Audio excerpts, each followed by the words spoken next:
All right, 9:47 on the dot. Good morning. Welcome back. If you don't know, one of the largest and most successful robotics teams are right here in West Michigan. Grandville Public Schools teams started back in the 90s, and now more than 600 students in the district have designed robots. This weekend, GPS hosting the Michigan VEX IQ Tournament of Champions. And joining us is Doug Hepfer, one of the coaches for the Grandville High School Robodawgs, and Roger Barrett, who's the superintendent of Grandville Public Schools. Thank you so much for being here this morning. You've brought in some props here. This is so spectacular. When I was in high school or middle school, this is an opportunity that I wish I would have had. So can you first talk about the success of just the program in general and where you guys are now with it? Sure. So the Robodawgs started in 1998 with a single team. Okay. Wow. At that time, the superintendent of schools had been to an event and seen a first robotics event, and he said, "We need one of these." And they came back and started their first team. Wow. It was an early team. We were number 288. Now there are more than 10,000 teams in that particular competition. So we were at the very beginning. 10,000. Over the ensuing 28 years, we've grown from being one team to being 160 teams now. Wow. We were high school only. We now do second grade through high school. I mean, you are giving all ages, basically, of Grandville Public Schools the opportunity to dive into this world. We'll get to that in just a second, but first I need to ask you about this weekend, about the event happening this weekend. It's a joint venture between GPS as well as Amazon. Talk to us about that, and this is really more geared toward the elementary school kids when it comes to the competition, right? Right, so this weekend we're having two things simultaneously at our Robotics Competition Center. Okay. So last year, Grandville opened this really spectacular 65,000 square foot center. Yeah, we devoted have some to STEM pictures of it. education. Yeah. And devoted to this type of competition. So we can do things at the same time. So in the main arena, you'll see robots like this, right? This is a VEX IQ robot. The 40 top teams from the state are coming to play in this event. They take balls like this and they run around the field. The robots find them, they collect them, they bring them to the top, they shoot them into targets. And this is built by fourth graders. This one, 3 fourth graders in Grandville built, so I brought it along today. So half of Saturday is devoted to watching 40 teams compete with these devices that elementary kids have built. The other side is this Robotics Expo that Amazon's helping us with. It's designed to expose people to the 11 different types of robotics we do and to show schools what's possible and what they can become involved in. So our job is to show it to lots of school districts and lots of parents and say, wouldn't you like your kids to do this too? That's pretty cool. So that's this weekend. So this weekend. On Saturday, right? Saturday, all day long. This competition starts at 9 and runs till 4. The expo is from 10 to 2. Very cool. Yeah, so you mentioned that this is a VEX IQ robot. Can you walk us through kind of what that means? What are the requirements to make something a VEX IQ robot? Amber, it's so nice to be with you guys because it's fun to tell people what kids can do. When I show these robots off, people say to us, an elementary student built that. No, actually 3 or 4 did. And they have to conceive it, design it, build it, program it, and play it. So this robot, there's a little brain in the back here. Yeah. I spin it around so viewers can see it. There's a little brain tucked in down there. Right? And this robot has, of course, motor underneath to drive it. It's got motors on top, up here, where it shoots these balls out of the top when it gets there. And what's real interesting is like with elementary kids, this is a gyro. It lets the kids see what the robot's done, how it's moved, where it's positioned. Elementary kids will write code that will cause this robot to go find these on a 6x8 field, collect them, bring them up through their little conveyor system, which has got 5 million rubber bands in it. Wow. Wow. Up to the top. It will locate a target, and it knows where it's at on the field. So it will navigate the field, it'll get in front of the target and shoot that, and it'll do that without any kid involved. Oh. Right? Wow. So our kids in 4th grade are learning how to design and build and program something that will autonomously, on its own, go play the game. There's also a section with a joystick so the kids get to drive it. Okay. But I like to watch. My favorite part, right? Oh, the the kids video love game that aspect, right? This game is played with 2 robots like this in a team. So you have a partner from another school you play with. And the requirement this year is that you pass this ball between the robots before you score.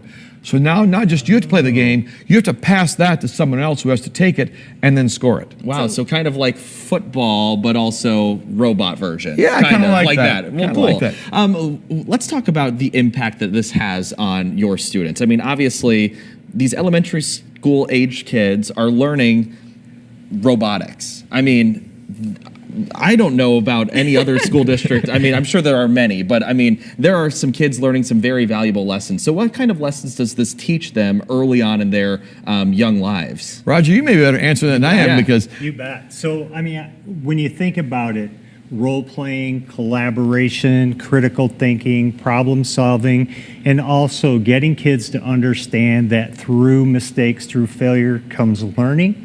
And, a lot of times that helps kids overcome that fear. But it really is the most engaging thing I've ever seen kids involved in with school. And used to watch this and go, they do this after school a lot, and they would volunteer their time after school and weekends. And it was like, how do we get this happening during school so that engagement happens not just after school? I mean, you'd see kids volunteer their time and go, if they're willing to volunteer their time like that, they're here at school. We have them. Let's make this happen during their school experiences and bring what they're learning to life during the classroom experience as well.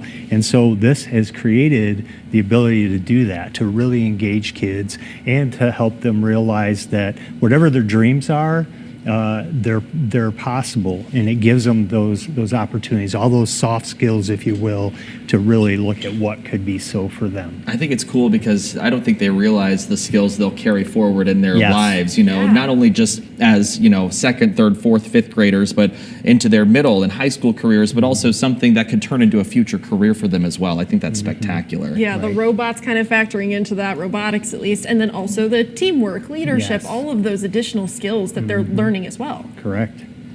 Let's talk about Montreal, because I know you guys just got back from a huge competition up there. This is Robodawgs, so we're talking about the high school version of this team. We have some pictures there of you guys up there in Canada.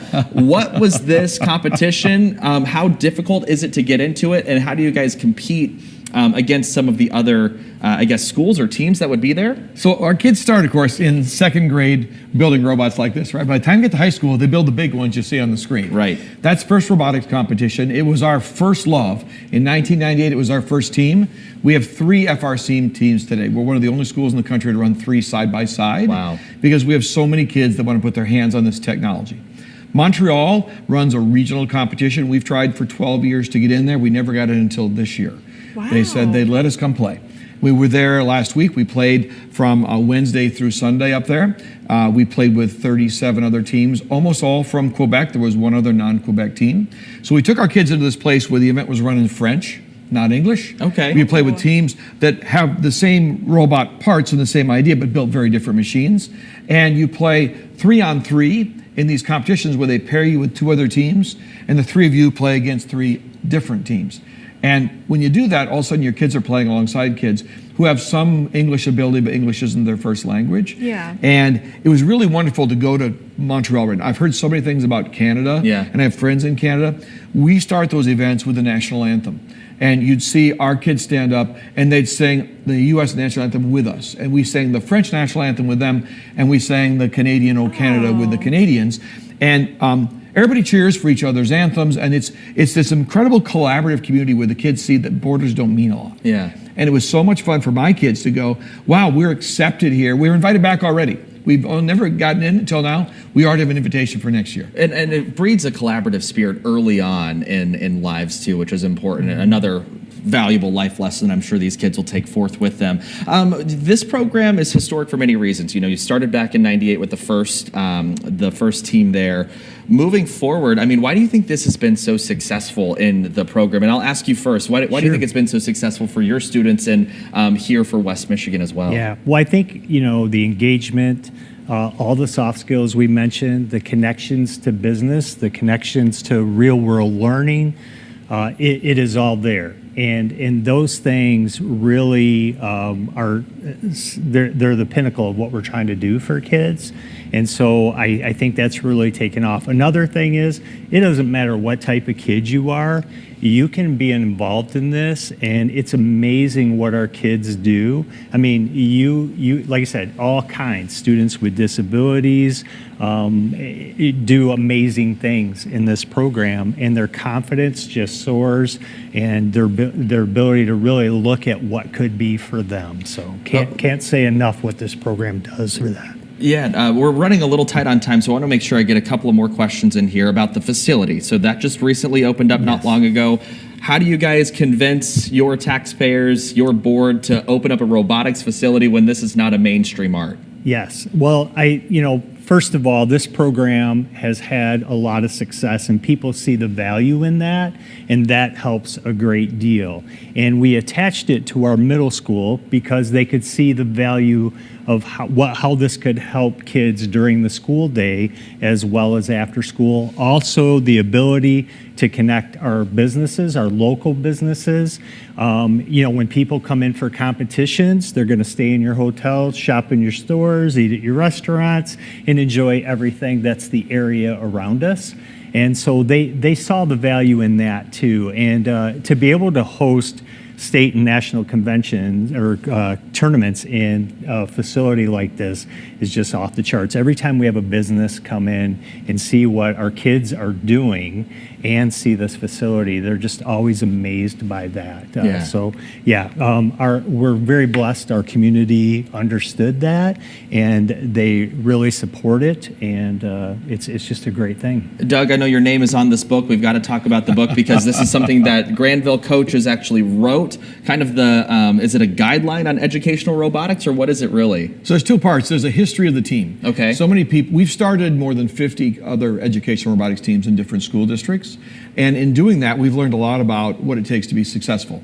We ourselves have had more successful times and less successful times. So the first part is a history of the team over the 28 years. How do you go from one team to 160, and what's the journey like?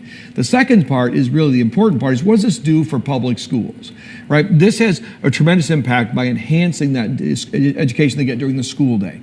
As Roger talked about, these kids give us 1,500 hours a year at the high school level. Outside of school hours. Wow. Yeah. That's almost a full-time job. Yeah. And they learn things because they want to be there. It's amazing when people say, I want to learn, I want to be part of that. So robotics takes the things they learned in calculus and in physics and makes it real and tangible. They say, I know what the unit circle is now, I know what radians are, and I care. It's not on a test, it's because I got to guide this quadcopter, and I'm getting return values in radians, I got to understand I can them. see it actively. Yeah. So the second half of the book is about how do you start a team, how do you build one, how do you fund them. It's so important to have sponsors. We're so fortunate this weekend to have Amazon stepping in now and helping us spread the message about the value of education robotics. Bradford White's been a sponsor, one of our longest standing sponsors, and of course Westwood AI. We have these major sponsors that put tens of thousands of dollars a year into this program to allow us to run the programs that are in that facility. Because you understand, public schools don't have the money to run programs like we're talking about. Roger provides an amazing facility, and we got to go find the money to run those programs. And there's a tremendous base of donors that make that happen. And the book talks about how do you find those donors, how do you convince businesses this is valuable, how do you convince the community this is valuable, how do you convince people that this matters? Yeah, absolutely. We got to leave it there because unfortunately we are tight on time. We'll see you back tomorrow at 9 a.m.